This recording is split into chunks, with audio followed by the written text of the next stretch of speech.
బంగ్లాదేశ్ లో జరిగిన హింసాత్మక చర్యలకు నిరసనగా జగిత్యాల జిల్లా ధర్మపురి పట్టణంలో పలు హిందూ సంఘాలు, విశ్వ హిందూ పరిషత్తు, బజరంగ్ దళ్, అన్ని హిందూ సంఘాలు, కుల సంఘాలు పాల్గొని బంగ్లాదేశ్ లో హిందువులపై జరిగిన కృత్యాలపై ఖండిస్తూ నేడు బంగ్లాదేశ్ దిష్టి బొమ్మను, జాతీయ జెండాను దగ్ధం చేశారు.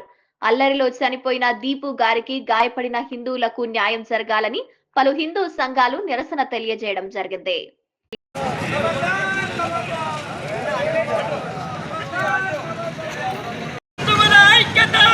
¡Vamos!